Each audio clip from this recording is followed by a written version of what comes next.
After living in Africa and seeing one of my close friends pass away from HIV, at that time in my life, I didn't really know what I could do about it.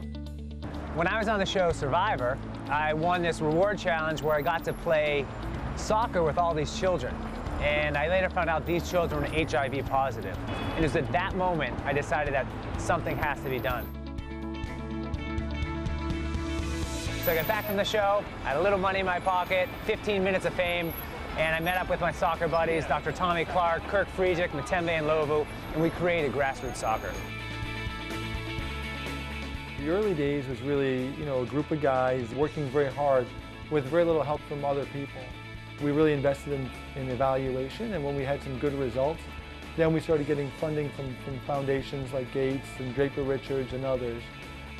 Grassroots Soccer is a nonprofit organization that uses the power of soccer in the fight against HIV/AIDS by empowering kids with life-saving information about how to live healthy lives.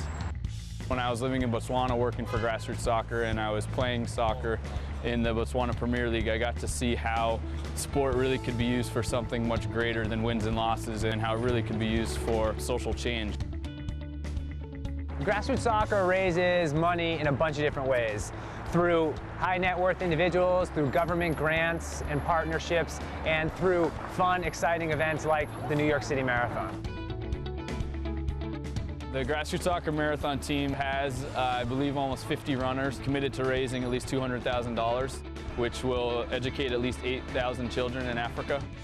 Some of us have worked for Grassroots Soccer or spent time working and living in Africa. Others have been compelled by the mission and methods of the organization to join the team. The HIV epidemic is evolving, and our understanding of how to prevent HIV is evolving very rapidly. It's very important that that information gets translated into effective programs that result in people being more educated around this issue. If you stuck these kids in a classroom and had a teacher in front of the blackboard giving them these same messages, it just wouldn't really reverberate with them.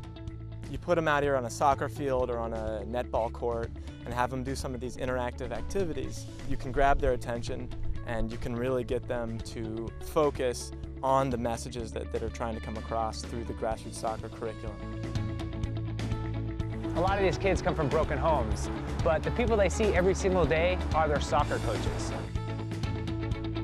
We train professional soccer players, coaches, and peer leaders in the community about HIV and AIDS and send them into the classroom to teach the youth about AIDS prevention. When we use this sport to bring kids in and teach them how to make the right choices in life, it makes all the difference in the world. I am not one to frequently believe in or talk about life-changing experiences, but for me, getting the opportunity to learn about and work with and become part of the Grassroots Soccer family has definitely changed my understandings of how I need and want to engage with the world.